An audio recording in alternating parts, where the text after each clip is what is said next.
like a shark's fin. Deep as blue as my hat is like a shark's fin. Deep as blue as my hat is like a shark's fin.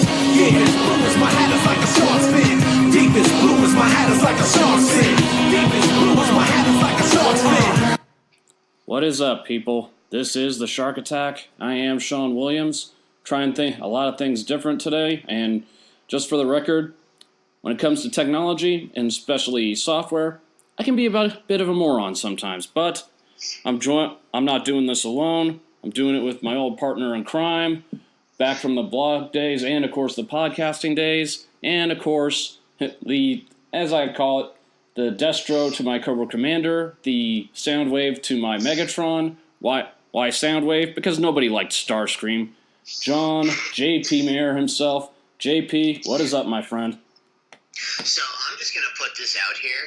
I haven't done a wrestling podcast since I ended my show 18 months ago. I've so far done 2 in the last 2 hours.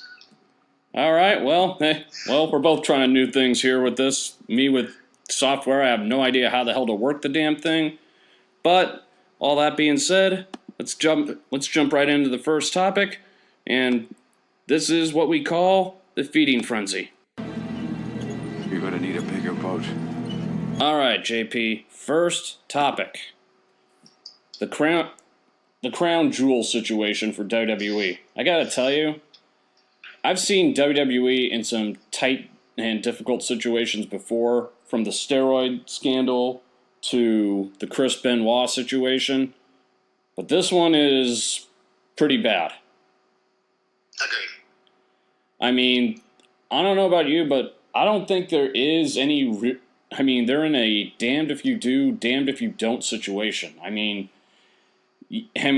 unfortunately, yeah, there's business, but, as much as I think that if it were up to me, I'd just scrap the whole thing altogether or change location. But I think if they were going to do either of the two, it would have happened by now. Yeah, like you said, it's like the double-edged sword kind of thing. If you go, you face backlash. If you don't go, you face backlash. The WWE signed a $450 million deal over 10 years to do shows in Saudi Arabia. Do you really want to violate that? But in the same sense, they're saying that the Saudis killed an American, dismembered him, whole 9 yards. So it's like you said, damned if you do, damned if you don't. Yeah, but here there's other factors to consider here. And I was listening on other podcasts today, and that what sponsors for WWE could pull from them, saying if this is what you're going to do, then we want nothing to do with this. And even though this one is a long shot, it could also affect the Fox deal. I can't see it affecting the Fox deal, but you never know. Yeah, I said that was more of a long shot, but the sponsors thing, that could happen. And that, in the long term, depending on how many pull from them, that can hurt. They also have stockholders to answer to. Yeah, and I don't think they're going to want to have anything to do with something like this. And another thing to consider, one of the guys that's supposed to compete at Crown Jewel, Kane, who's now a politician, that would not spell good for him. Yeah. I think he's probably got more to lose in that situation than anybody else. I'm sure that the wonderful mayor of Knox County has been talking to his cabinet. I don't know if they have a cabinet there, so I'm pretty positive it's a small town. But I don't know. I know WWE's giving Knox County, I think, a couple $100,000. But I don't know. But, you know, even if they do this show, which more than likely that's what's going to happen, is that they're going to have some serious damage control to do once it's over. Oh God, yeah. And this one to me is, this takes everything with the whole Chris Benoit situation to a whole different level. This is going to be something that's difficult for them to kind of wipe the slate clean and just do repairs on. Yeah. All right. It's going to be interesting to see what happens. Agreed. Next topic. And this is one of the rare things. I'm going to actually be talking about TNA. Yeah, I know they call themselves Impact, but I've said this. Until they actually make one, it's still TNA. But Austin Aries not only, loses the belt to Johnny Impact, no-sells the Starship Pain, and gets up like nothing happened, walks out, and even flips the bird at Don Callis. Also, at the speech for the Monster Abyss at his induction for the Hall of Fame, during his speech, the two got into a brawl, which apparently Aries started. You know, JP, I know that Austin Aries has a reputation of being, in terms of his ego, a tremendous pain in the ass. But how bad does this look for him? Bad. Very, very bad. Now, I watched Bound for Glory, and,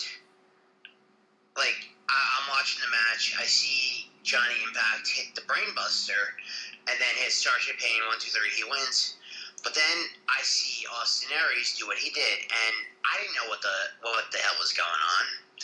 Come to find, I watch the next day, I find something on No DQ about the pull-apart brawl. I'm like, oh, I see now. But, long story short, from what it sounds like, it wasn't a work, it was a shoot. So, Austin Aries is a bitch. Yeah, I mean, it's one thing to just walk out like that, but on pay-per-view live TV, you no-sell a move like that. That's as bad as it gets. That's his total lack of professionalism. And this is not his first rodeo with that company, but you gotta wonder, has he run out of chances with them? I mean, how many more chances can they give him?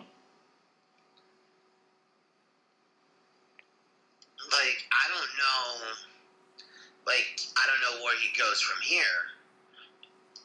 Does he go to Ring of Honor? Do they even want him?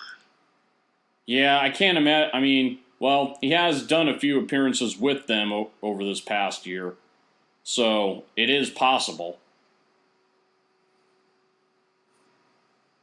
There's only one way to find out, really. Yeah. I mean, the obvious names to throw out would be Ring of Honor or New Japan, but again, that's if they would even want him. Yeah.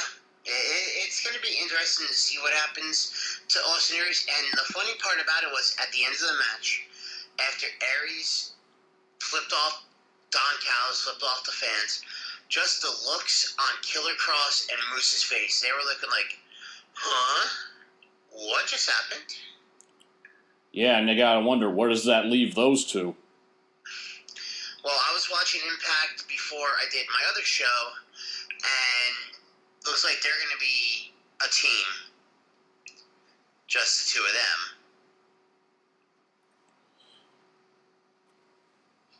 But, I don't know, Aries was no longer contractually obligated to appear anymore. That was his last match. But do the job the proper way. Yeah, it's kind of like what he said during the brawl, or what Impact said to him during the brawl. It's not always about you.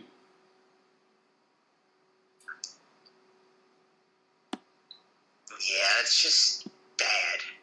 It's bad in every sense, but Next topic, of course, Evolution is coming up, and it's looking like Nikki Bella and Ronda Rousey are going to be the ones to close the show, but by no means do I think that should be what happens. I mean, I will take Charlotte Flair versus Becky Lynch to close the show in a heartbeat. I agree, but after what happened on Monday when Ronda dropped her own little pipe bomb, I want to see where they go with this. Are they gonna let them fight, or are they gonna let them have an actual wrestling match? Well, so a wrestling match is gonna obviously favor Nikki, but if they fight, brawl, obviously that's gonna go towards Ronda, the MMA fighter. I think overall, I still think that Nikki Bella versus Ronda, Ronda's going to slaughter her. Well, yeah, I don't see Nikki Bella, who and I said this on on the show I was just on. Nikki Bella has nothing left to prove. She is the longest reigning women's champion, Divas champion. Charlotte Flair held the Divas / women's title longer. She has total Diva. She has total Bella. Her and Brie have Birdie B. What more do either of them have to prove? Neither one of them really do, and frankly, since she's come back, I've questioned about Brie Bella and her conditioning. Yeah. All right, that's it for the feeding frenzy. Now to go for the next segment. This is what we call people the mic drop. Let the battle commence! All right. So first topic: the Dogs of War have imploded. Thank God. And that group just never gained any interest, and it didn't make their feud with the Shield any interesting whatsoever. So, JP, what I'll ask you: is Braun going to go face again, or has the damage already been done? And is Drew being held back by Dolph? Okay, so with Braun turning face or staying heel, on Monday he said to Ziggler and McIntyre, if we lose, you're going to get these hands. And obviously, Dolphy got those hands, as opposed to Braun, who caught McIntyre's foot. Courtesy of a Claymore. Yes, by the way, that is probably one of my favorite finishers right now. Granted, it's just a kick, but I like it. Is Dolph holding Drew back? I could see them splitting up shortly, maybe around Survivor Series. Plus, they're making this kind of like Shawn Michaels and Diesel back in 94, 95, where Diesel split from Shawn Michaels and then pop 4 days later he wins the WWF title. Now, is Drew gonna win the Universal title 4 days after splitting from Dolph Ziggler? No, because it's on Roman Reigns, the guy with the wettest hair, and all that. So, I see big things coming for Drew, but I want to see him stay as a heel. Let Ziggler turn face. But it's coming. The split's coming. I want to see Dolph on his own. Yeah, I mean, I don't know how much further that team can really go. But speaking of teams, and this goes to the next topic, Bobby Fish made his return at NXT as he laid out with a chair the War Raiders, War Machine, and reunited with his fellow brethren in the Undisputed Era. I couldn't be happier about this. I'm a fan of Bobby Fish, just as I'm a fan of every one of those guys in Undisputed.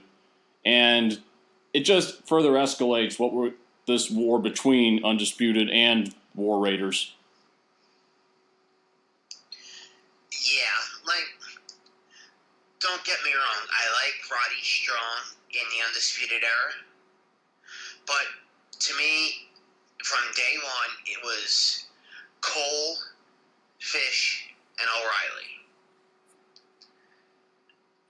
Adding Agreed. Roddy Strong makes it that much more dangerous, which, I'm not going to give out spoilers, but watch NXT in the next coming weeks, you'll find out why I'm saying it's going to make them a formidable team. Yeah, and believe me, instead speaking of spoilers, I'm not going to say but you and I both talked about this, but it's taking every ounce of strength I have to hold my tongue on something that's really bothering me on NXT, which is rare. Yeah, and it's what I think is going to be shown next week. Right. Which, like, if this becomes a possible regular thing with me being on, which who knows with my work schedule, I'll definitely have a lot to say about that. Agreed. Next topic in the mic drop. I got to give credit to TNA again. That LAX versus the OGs Concrete Jungle Death match, that was insane. And that was my favorite match of the night. And I know it's probably the best move that Conan wasn't in the whole match. I'm pretty sure if he was in the whole match, he would have been dead. Yeah. I mean, every hit, every bump, I couldn't help just kind of cringing with every one. That no mats, no turnbuckle, no nothing. That was brutal. And if it wasn't for the fact that you had the world title match still, that should have been the main event. Agreed. But I've been following LAX since they were on the indies here in Jersey and New York when they were known as EYFBO. And here you got to say this. As much as I'm a fan of Homicide and Hernandez, Santana and Ortiz they've grown on me to where I've gotten comfortable calling them LAX. Oh, for sure. Now, not to change the subject or anything, but I'm scrolling through the wonderful world of Facebook right now, and WWE announced that December 26th, NXT is coming to Madison Square Garden, and they announced a 10-man tag team match as the main event. Would you like to hear the participants? Yeah, I believe the Undisputed Era is on one side, and Tommaso Ciampa. Yeah, and Tommaso Ciampa versus the Odd Couple, Velveteen Dream, Pete Dunne, Johnny Gargano, Ricochet, and Aleister Black. That is an odd coupling right there. Like, Aleister Black and Velveteen Dream on the same team. Ricochet and Velveteen Dream on the same team. Ricochet and Pete Dunne on the same team. Johnny Gargano and Aleister Black.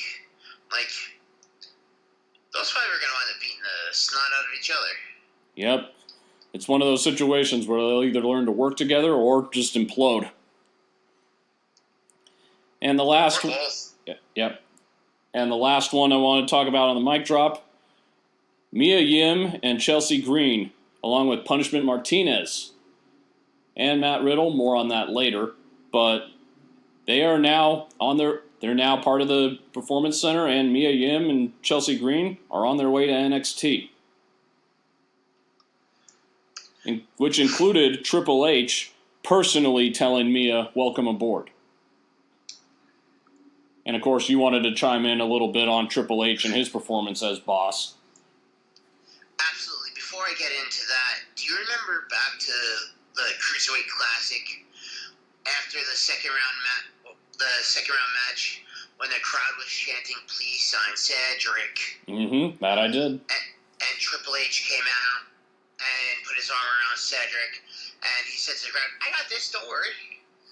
And then he basically went in the back and signed Cedric. Yep. After this match, the crowd was chanting, "Please sign Mia," and they didn't show this on air, but I read the spoilers. Triple H went out, and this was after Mia was already in the back end. He said, "Okay," and then that's what led to that. That's what led to Triple H saying to Mia, "We're signing you." Now, going back to this past week's Mae Young Classic, Tegan Nox suffered a pretty nasty injury. She could not continue her match against Rhea Ripley. After the show, Triple H goes back to console Tegan, which I feel for Tegan. She was supposed to be in the tournament last year, but tore her ACL in her other knee. But not only did Triple H check on her backstage, when she got put into the car to go to the hospital, Triple H went into the car and just talked to her again.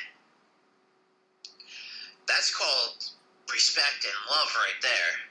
Because he loves what he does. That's called also being a true leader, not just being the boss. Yeah. But to encourage, inspire, all that stuff, he's doing all that. Which is why I said, part of that future, you need somebody at the helm, and Triple H is that.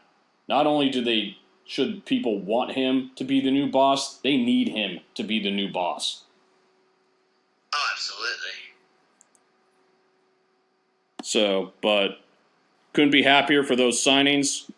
Best of luck to those guys and girls. And for Mia Yim, she deserves every bit of it.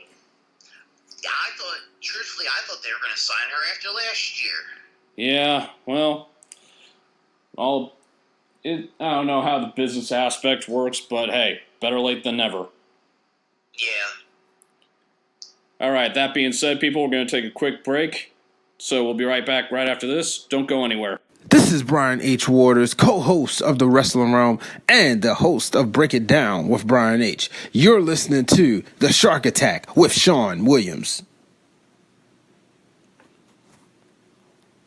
All right, and we're back, people. So with that being said, we go from the good and we go to the bad. So this is what we like to call, who writes this crap? Who's in charge over there? This is aggravating me now. What, I can't count on you people? All right, that being said, people, first topic. And I'm going in no real order here. The Alley in the Undead Realms segment at Bound for Glory. Not going to bash it. I'm just going to say, what the hell was that? It was different. Like, I was happy to see Rosemary again, but, like, it looked like it was in, like, an abandoned church. Like, I was confused the entire time. Yeah, it was pretty perplexing. I mean, that's as much as I could say about that, is that, what the hell did I just see? Yeah, and don't get me wrong, I absolutely love Allie. Agreed. I'm just curious where this is going to go.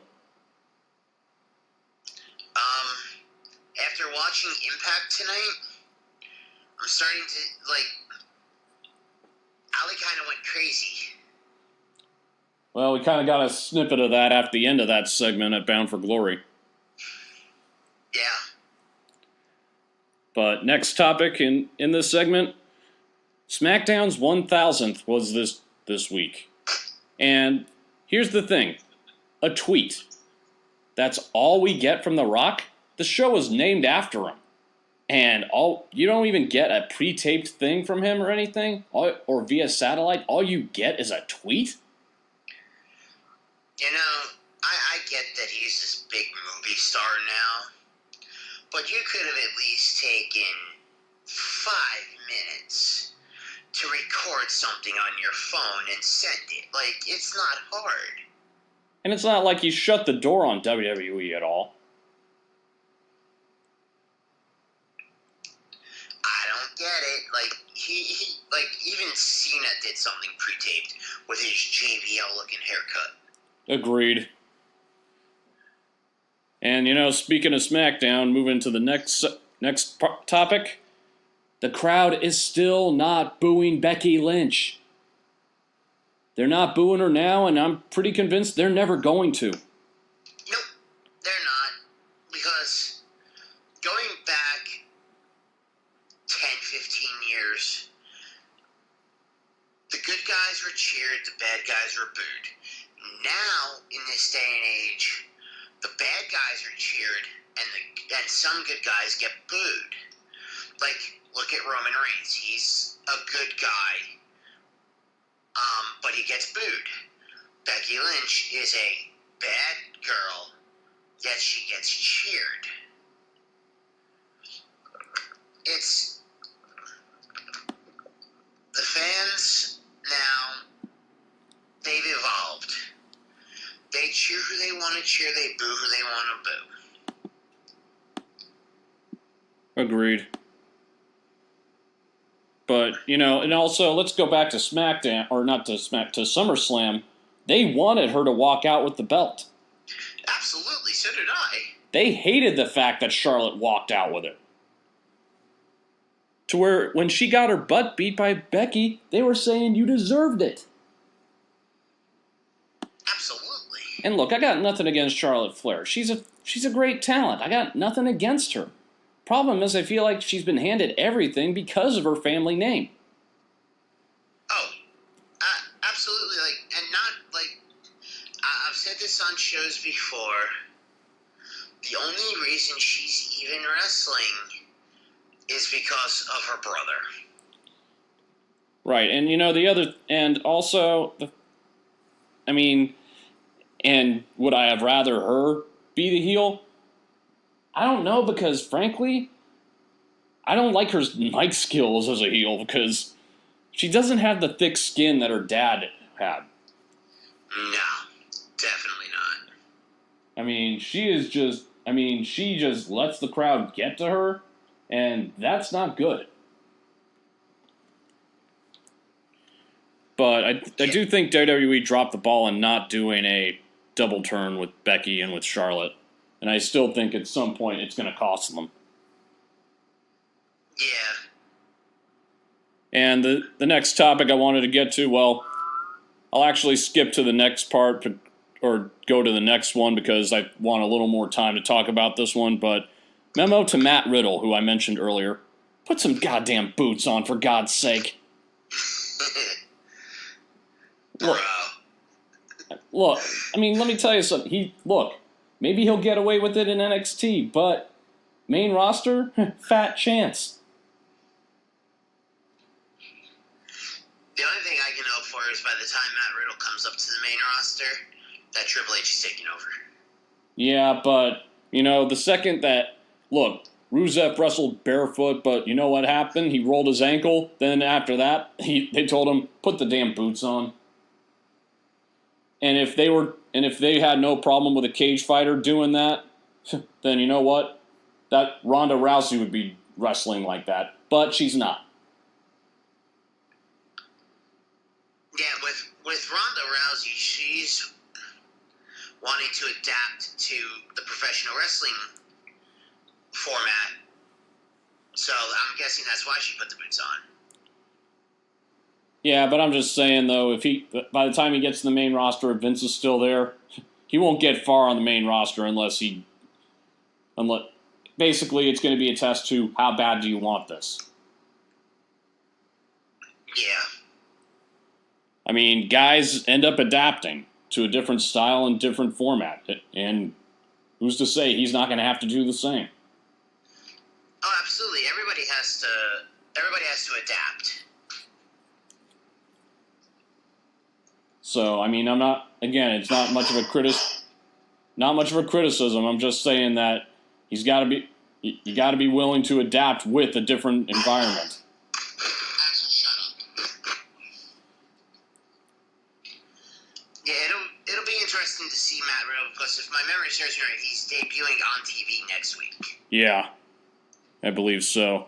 And the last topic for who writes this crap, either have Dean Ambrose leave the Shield already or stop wasting our time. I'm getting sick of all these teases and crap.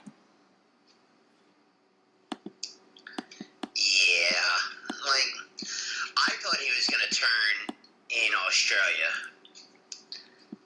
Just, like, turn already. Like, it's annoying me. At this point, you're going to turn him heel, and nobody is going to care.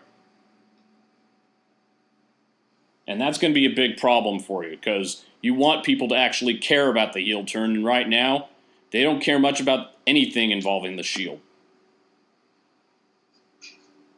Yeah, I didn't like the fact that they brought the Shield back again.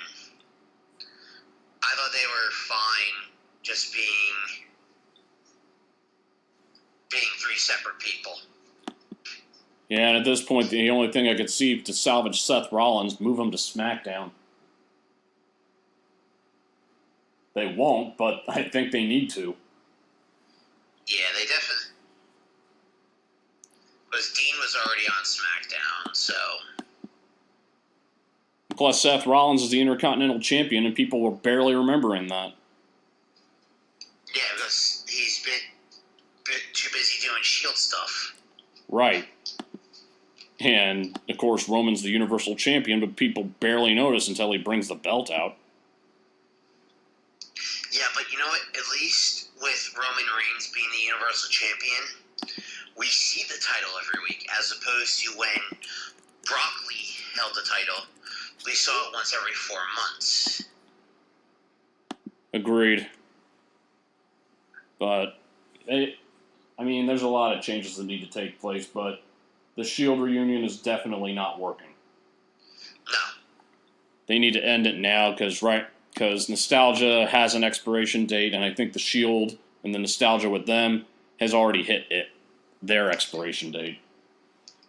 Yeah, like Seth Rollins earlier this year wrestled for 65, 75 minutes. And the crowd cheered him. He wrestled in the Elimination Chamber for, close to 40 minutes. Seth Rollins can wrestle. Dean Ambrose can wrestle. Roman Reigns can wrestle. But, let them do their own things. Right. The Shield was... Most teams, duos, or trios, whatever, they're built to eventually split up in most cases. Oh, yeah. The Shield, the same thing. But, again, they need to just at this point, before people lose interest in all three guys, even after you split them up, just get it over with already. Yeah, let Roman feud with Drew. Let Seth and Dean feud. But this time, have the roles reversed. This time, have Seth be the face and Dean be the heel. Well, I do think when Dean leaves the Shield, he is going heel. Oh, absolutely. And as much as we may say otherwise, they will never turn Roman heel.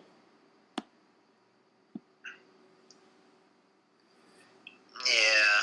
No matter how eventually. No matter how bad we want it right now, it's not going to happen. Sadly. And that, people, is who writes this crap. Alright, so we go from the good and the bad to a little bit of knowledge from yours truly and just me sounding off because, well, I can. This, ladies and gentlemen, is what we call shark fiction.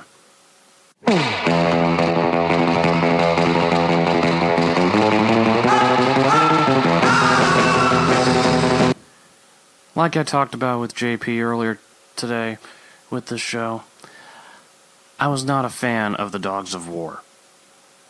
Not just because I felt it was sabotage of Braun Strowman, who was getting more over than Roman Reigns and WWE couldn't stand it, and not just because you basically put Drew McIntyre and Dolph Ziggler in a stable they didn't ask to be put in, and that made zero sense whatsoever.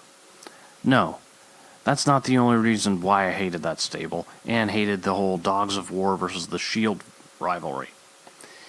It had everything to do with the Intercontinental title and the Universal title, as well as the Raw tag titles. Because since Seth Rollins went back to being with the Shield, he's done little to nothing with the Intercontinental title. And aside from when Roman comes out carrying the Universal title, people barely remember that he's the champion. Why? Because he has only defended it once. And that was in that god-awful Hell in a Cell match with him and Braun Strowman, where Brock Lesnar ruined the whole thing. In fact, right now, the only belts that seem to be recognized as legit titles are the women's titles on both brands and the WWE World Heavyweight title held by AJ Styles. I've said this time in and time out. Championships are meant to look prestigious and meant to look like they mean something. Like there's something that these guys are fighting over and damn near killing themselves over. With the exception of those titles that I mentioned, we're not getting that with any of them. I mean, New Day, even though they lost the tag titles to The Bar, which is the first time we've seen anything involving those belts since they won them. But also, I mean, the bottom line, and also let's not forget Shinsuke Nakamura. He's the United States champion, and yet he's barely on the show. Hell, this past week was the first time I can remember seeing him. It was bad enough when Brock Lesnar held the belt, the Universal title, and he only showed up once in a blue moon, like every 4 months. Now you have a guy who's there, but you're not even letting him showcase the title. You need to let that happen. This is what you do when you put the belt on your so-called golden boy? You know, WWE needs to fix this problem because, frankly, I'm getting sick of championships not being treated as such. Basically, people, it's food for thought. Champions are supposed to represent the best of the best for their company or brand or however you want to define it. And if people start to forget that the people holding the belts are the champions, then why even have champions in the first place? And that, people, is shark fiction. Alright, people, so with that being said, we're at the end here. This is what we call, and happy to have my good buddy here to do this with me. This is From the Mouth of the Shark. Smile, you son of a bitch! Alright, so one of the poll questions that I asked on my Facebook group is who is the best heel in WWE right now between The Miz or Tommaso Ciampa? And just about a good chunk of people voted for The Miz. While myself, I voted for Ciampa. I voted for Ciampa too. Look, they're both two completely different styles of heel. We can agree on that. Yeah. But the heat that Tommaso Ciampa generates is just, it's surreal. It's like the second he walks out, boo, boo. You just have people screaming for his head. Yeah. Maybe it's because of what he did to Johnny Gargano. Or just he's that good at generating heat. Yeah. Which makes you think ROH just really didn't capitalize on what they had with him. The one thing I am mad about Yeah. is they gave Ciampa music. Yeah, I think we have to accept also we're at the age where having no music is kind of a lost art. But it doesn't mean, well, him having music hasn't changed the fact that people still hate him. Oh, yeah. But on a side note, though, I absolutely love his music. Oh, agreed. I got no problem with his music, but yeah, I mean, I would have a problem with his music if I thought it dampened the heat that he gets, but it doesn't. No, because you get the beep, beep, beep, beep, beep. That's kind of like a throwback to his old Ring of Honor theme music. Yeah, it does remind me of that. But And while, look, I admit, The Miz is a much more evolved heel than he was in the early times and during his first WWE title run. But, I don't know. It's like, in terms of who gets the better heat, I gotta go with Tommaso Ciampa. Yeah. I mean, The Miz irritates the hell out of everybody, but Ciampa, you just have people screaming for his head. They want to see him get his ass beaten into oblivion. That they do. And it's going to be curious to see who Ciampa faces at NXT War Games. Because there's a lot of hungry people that want him. Obviously, the feud with Gargano is over, so it's not going to be him. But you got EC3. You got The Dream, and you got Lars Sullivan. And let's not forget, Aleister Black never got his rematch. This is very true, but I think Aleister Black is going to be more concerned with finding out who attacked him, and then get his title shot. Although I do find it curious, these interactions between him and Nikki Cross. Could it have been Nikki Cross? Nah. She's bad out of hell crazy, but that would make even less sense. But she's so cute. Yeah. What can I say? Those Australian girls will be are kryptonite for me. I would, like, she's the type of woman I'd bring home to mom. With a straight jacket handy, of course. I would have 2 straight jackets handy. There we go. And the other topic I want to talk about on From the Mouth of the Shark, and On a side note, Nikki Cross is from Glasgow, Scotland. I don't know why I thought Australian. I think one of the one. I got confused with the different flags they had for Sanity. Like each one had a different one. Got confusing as hell. But the other topic I wanted to talk about on From the Mouth of the Shark, and this was another poll I did, is do you want to see another match after all these years between Batista and Triple H? Yes. I would act begrudgingly. I said yes because of the fact that, yeah, Batista, if memory serves me, is 3-0 against Triple H. He is. WrestleMania 21, the rematch at the pay-per-view after, and then he won in Hell in a Cell. Yep. And he took the pedigree. He almost took a sledgehammer shot from Triple H and still ended up walking out of Hell in a Cell. Yeah, and this was the old Hell in a Cell where the ceiling was much closer. But also, the other factor is that all the matches with Batista and Triple H were good. Absolutely.